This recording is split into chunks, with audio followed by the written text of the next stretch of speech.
নমস্কার বন্ধুরা, আমাদের চ্যানেলে স্বাগতম। ডিএ নিয়ে একটি গুরুত্বপূর্ণ আপডেট। তো বন্ধুরা, ডিএ নিয়ে এই মুহূর্তে গুরুত্বপূর্ণ আপডেটটি হচ্ছে ডিএ নিয়ে অসন্তোষের মধ্যেই সরকারি কর্মীদের স্বাগত নবান্নের নতুন বিজ্ঞপ্তিতে। তো বন্ধুরা, ডিএ সংক্রান্ত আপডেটটি নিয়ে আমরা স্টেপ বাই স্টেপ আলোচনা করব।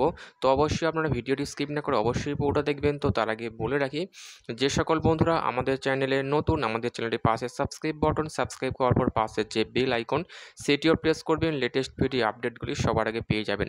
দেখে নেব আজকে ডিএ সংক্রান্ত গুরুত্বপূর্ণ আপডেটটি। তো বন্ধুরা, আমরা বহুদিন ধরে দেখে আসছি পশ্চিমবঙ্গের সরকারি কর্মীরা কেন্দ্রীয় হারে ডিএর দাবিতে শহীদ মিনার চত্বরে আন্দোলন চালিয়ে যাচ্ছেন দিনের পর দিন, কিন্তু কোনো রকম সুরাহা মিলছে না। একদিকে মুখ্যমন্ত্রী, অর্থমন্ত্রী, রাজ্যপালকে বারংবার ডিএ বৃদ্ধি নিয়ে চিঠি দেওয়া সত্ত্বেও কোনো রকম উত্তর আসেনি। এমনকি দিল্লির যন্তর মন্তরও আন্দোলন চালিয়েও কোনো লাভ হয়নি। যেখানে আমরা দেখেছিলাম কলকাতা হাইকোর্টের তরফ থেকে রাজ্যকে বলা হয়েছিল সমস্ত সরকারি কর্মীদের বকেয়া ডিএ মিটিয়ে দেওয়ার জন্য, কিন্তু সেই রায়কে অগ্রাহ্য করে সুপ্রিম কোর্টের দ্বারস্থ হয়ে রাজ্য, এবং যেখানে ডিএ মামলা দাখিল করে, যে মামলা এখনও পর্যন্ত সুপ্রিম কোর্টে বিচারাধীন, এবং সেই মামলার নিষ্পত্তি না হওয়ায় দিনের পর দিন ক্ষোভ বাড়াচ্ছেন সরকারি কর্মীরা, এবং তারা বিরাট বড় আন্দোলন করবেন এমনটাই হুঁশিয়ারি দিয়েছেন।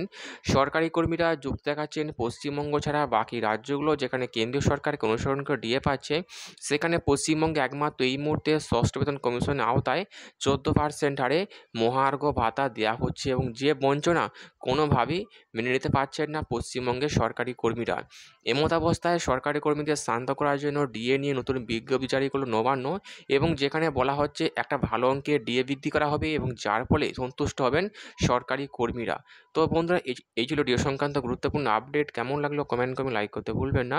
পরবর্তী আপডেট পাওয়ার জন্য আমার চ্যানেলটি সাবস্ক্রাইব করে রাখবেন। থ্যাংক ইউ বন্ধুরা, ভিডিওটি দেখার জন্য।